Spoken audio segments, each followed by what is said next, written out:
Okay, we've come to the end of learning all of the different techniques of integration, the different methods for evaluating integrals. We just finished working example problems where we determined integrals of rational functions using partial fractions, and that's it. That's it for the different techniques of integration. So the next video after this one is going to be like an integration marathon video. We're going to work about 120 integrals, all different types and levels of difficulty.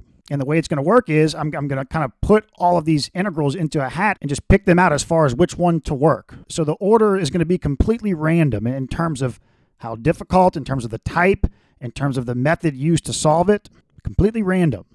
And so before doing these integrals, what we're going to do in this video is talk about a strategy for integration, a general strategy. So you're presented with an integral, but this integral, it's not like it's coming as an example problem from the integration by parts section or the trigonometric integral section or the substitution method section, right? You don't know where it's coming from. That's what an integral in real life would be like. And so what you need to do is use your knowledge of all of the different techniques of integration to figure out how to solve it. Okay, and so what we're going to do in this video is talk about how to approach this. You're presented with a completely random integral. How do you approach solving it? Okay, so it says, as we have seen, integration is more challenging than differentiation. In finding the derivative of a function, it is obvious which differentiation formula we should apply, but it may not be obvious which technique we should use to integrate a given function. Until now, individual techniques have been applied in each section. For instance, we usually used substitution in exercises 5.5, integration by parts in exercises 7.1, and partial fractions in the previous section.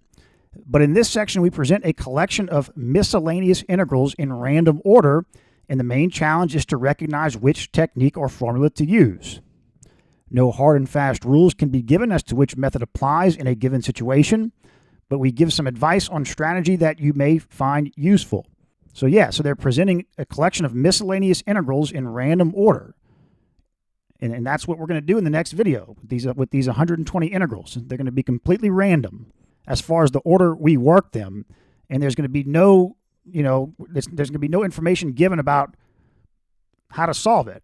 Or they don't come from any certain section. They're just raw integrals. A prerequisite for applying a strategy is a knowledge of the basic integration formulas. In the following table, we have collected the integrals from our previous list, together with several additional formulas that we have learned in this chapter. So a table like this, this is just basic integrals. Or the way you can think about it is, with most of these, it has nothing to do with the technique of integration.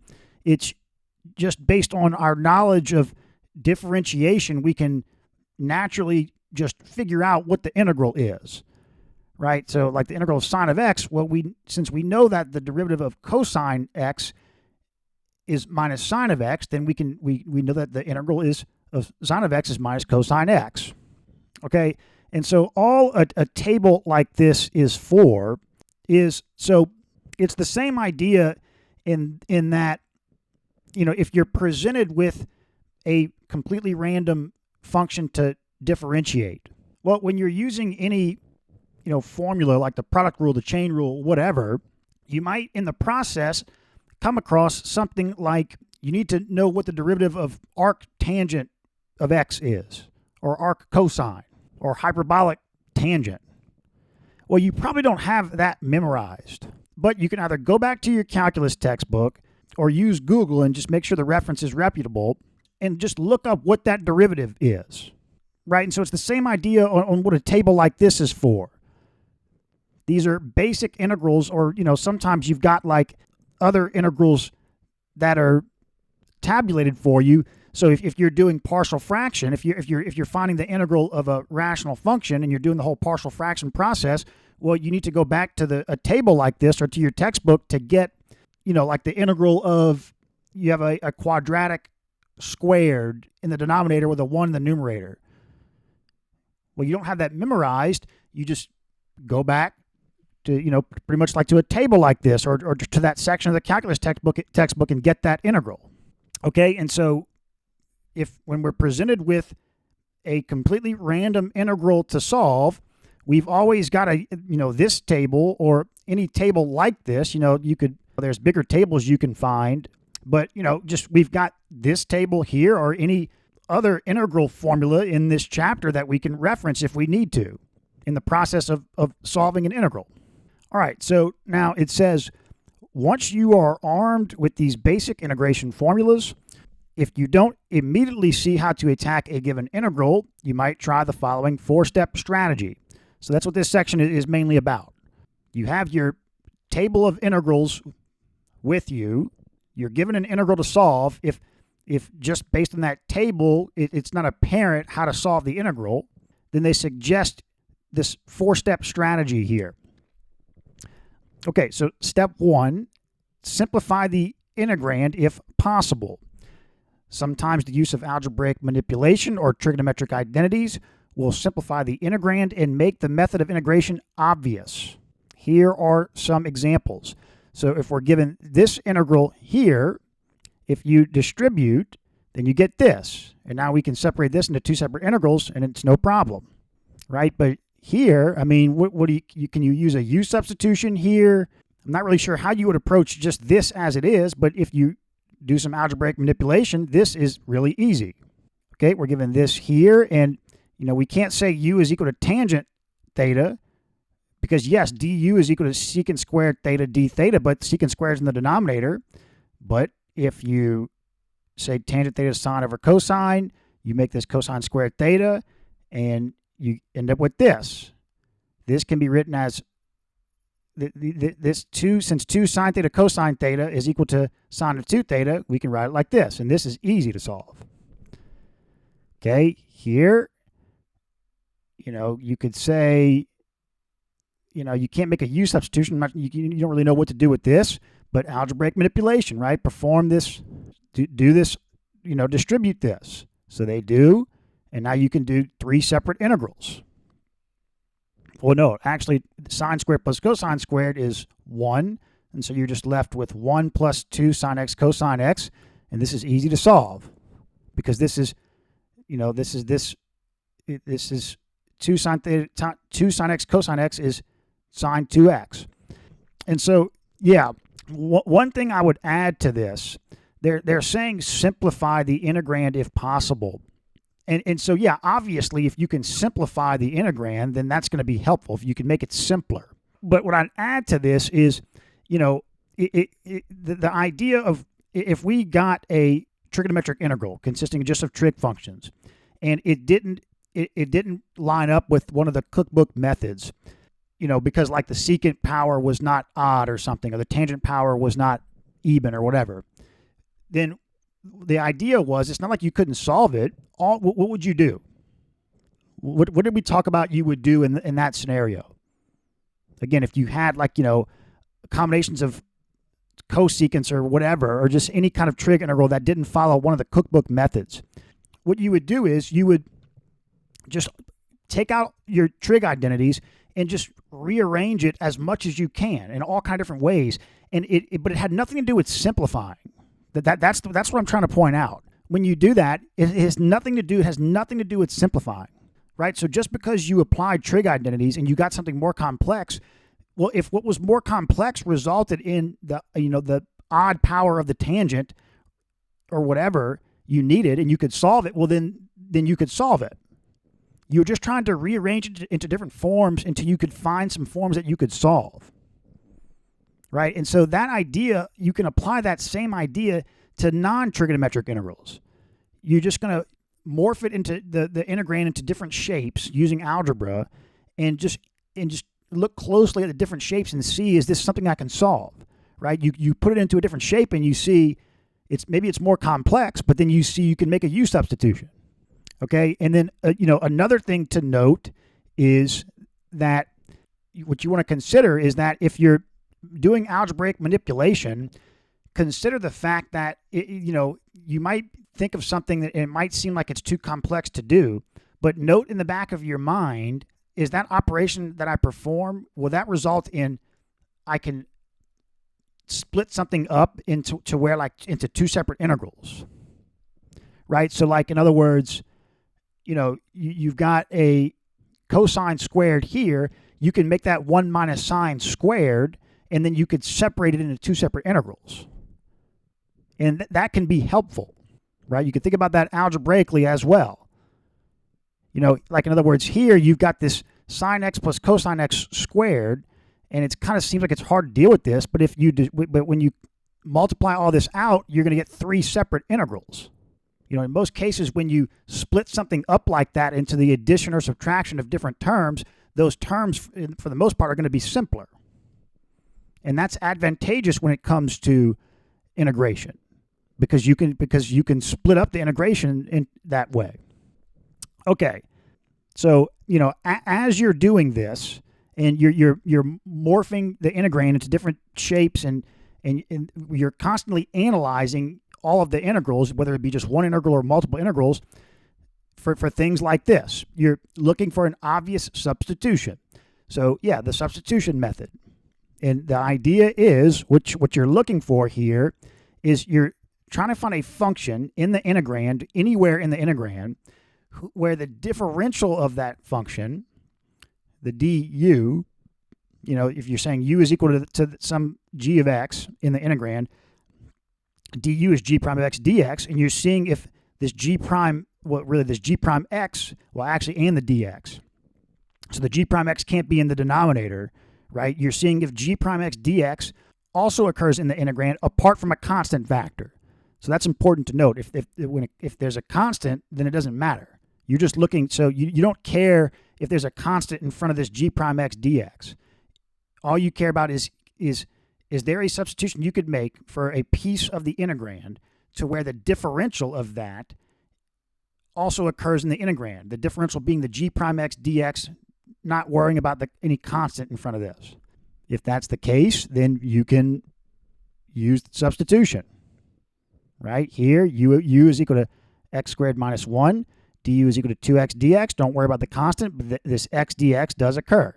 Okay, so what else are you doing, right? So you're morphing the integrand around, and you're taking, every time you reshape it, you're taking a look and looking for an obvious substitution, and you're also classifying the integrand according to its form. Okay, so yeah, if you couldn't do a u substitution or use the substitution method, then we take a look at the form of the integrand. So what they're saying here is, if you have strictly trigonometric functions in the integrand, well, then that's a trigonometric integral. So then you can, what they're saying is, since you have a trigonometric integral, then you can kind of think back to what you learned in that section. That'll help kind of compartmentalize what you're thinking about. Or is it a rational function? Right? If you see rational function, then your mind goes straight to the rational function technique section. Okay, now these are specific to certain types of functions.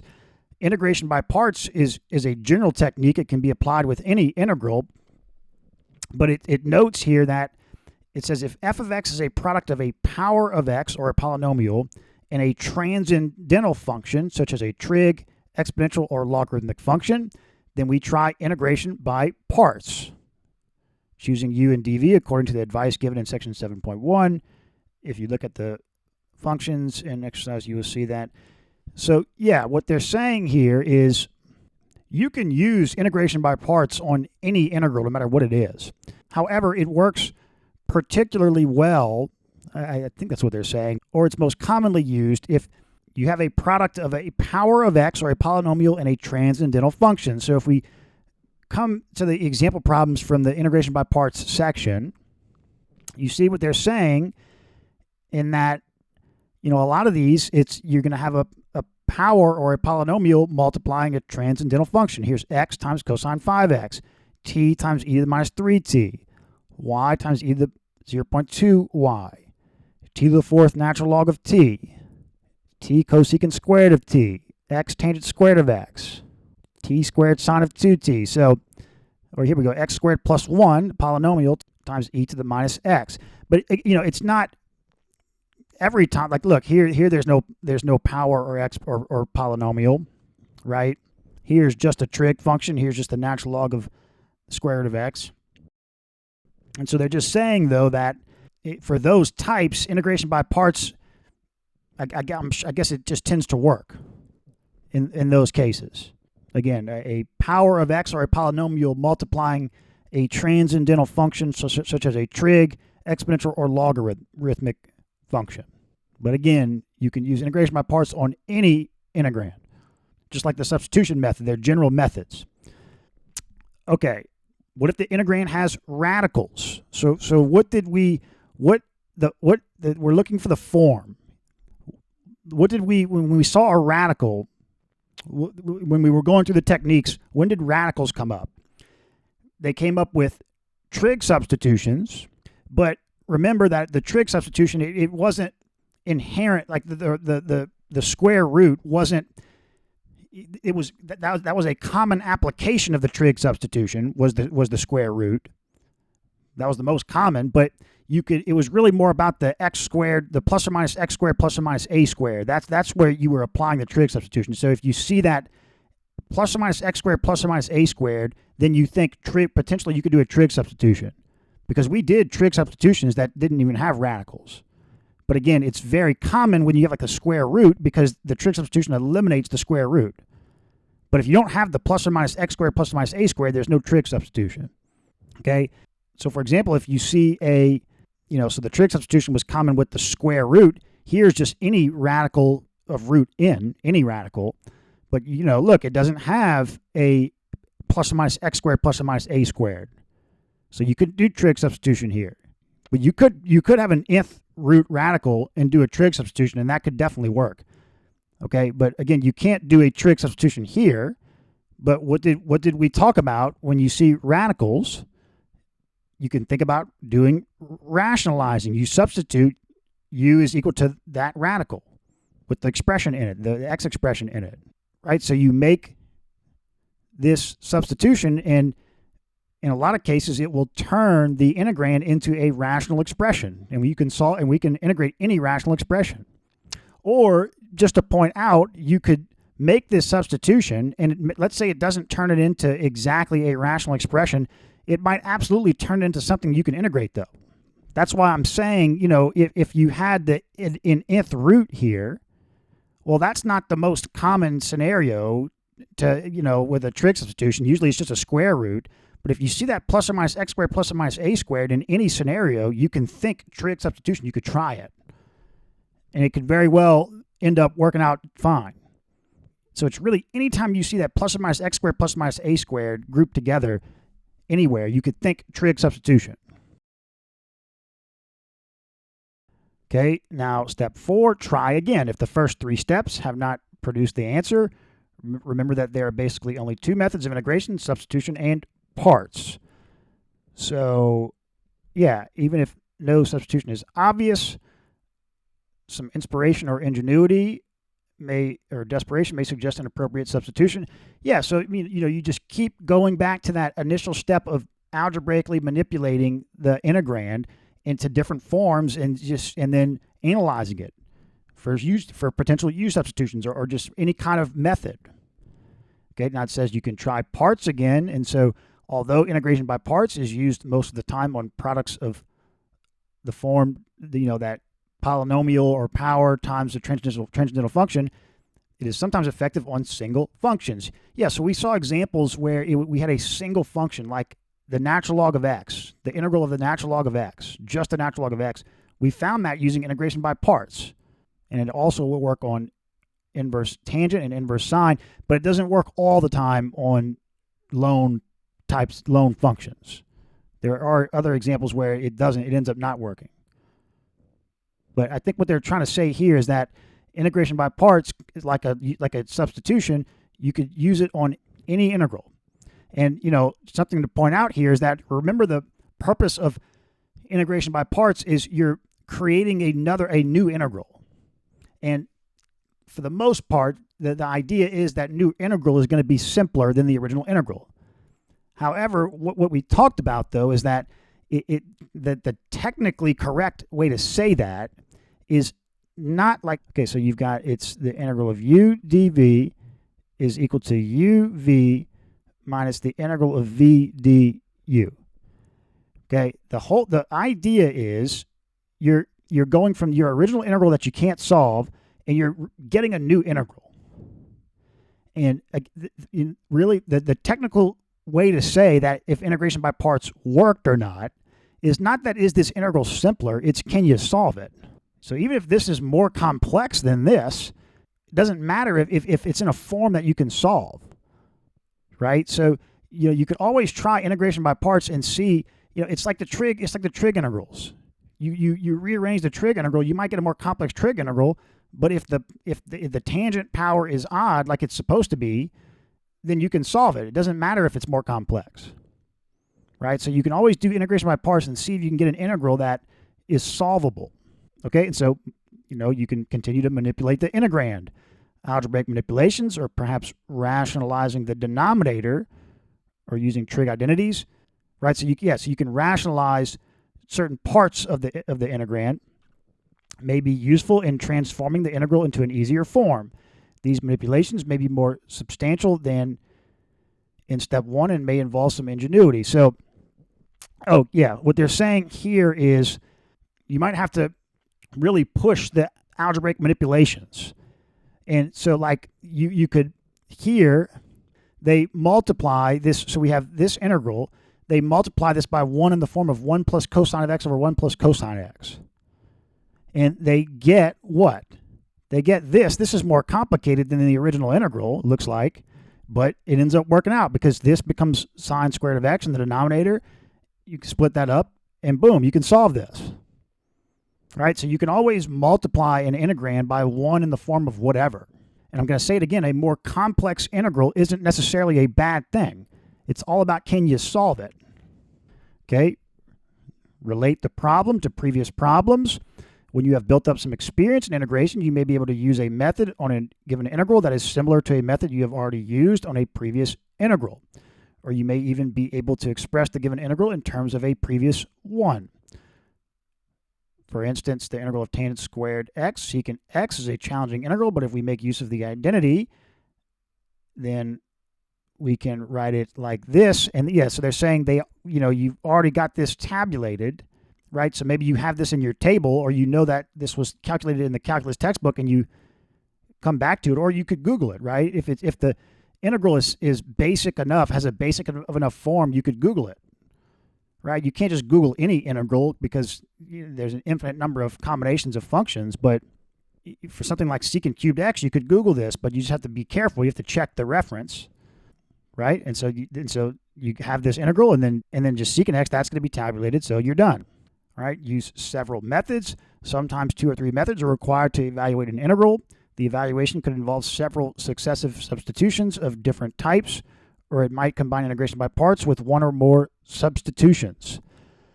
Yeah, so what they're saying here is, and this is important to keep in mind, if you think about whenever we were doing in the example problems for the integrating rational functions using partial fractions, when we got to some of the more complicated ones, if you remember, we did the partial fractions and we had these separate integrals, and we were using, sometimes we would, in the whole process, we would use a trig substitution to evaluate, because we had broken it up into different integrals. Some of those we had to solve using trig substitution, some u substitution, and there was even times when, like, for solving an integral, we had like 3 layers of substitution.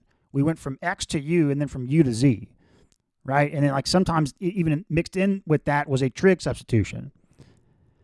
And so what you can think about is, if you're trying to solve a general integral, let's forget about a rational function, but you might get to, you do integration by parts and you get a new integral, and then you apply a substitution and you get another integral with that substitution, but it's still kind of complex, but you think you can still solve it.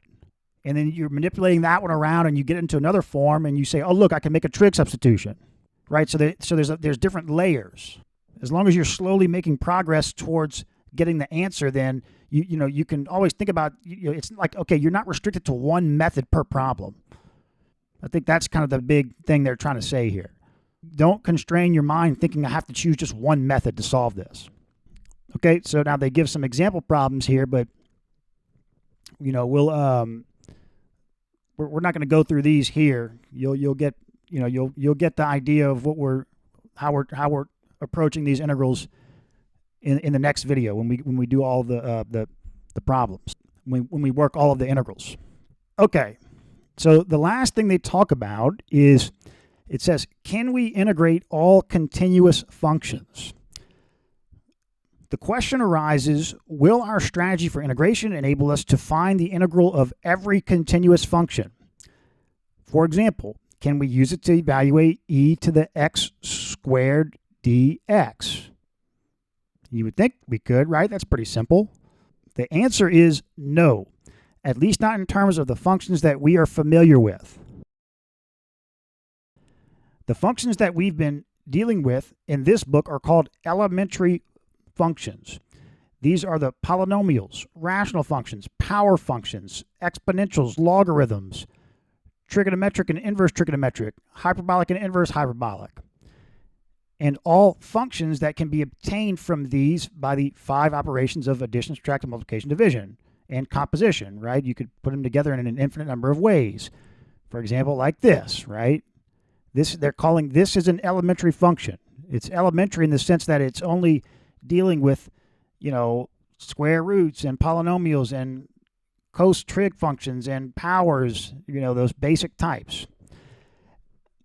If f is an elementary function, then f prime is an elementary function. Okay, so yeah, if we have a function that's an elementary function, and so remember, even this is an elementary function. It's not simple at all, right? But it's elementary.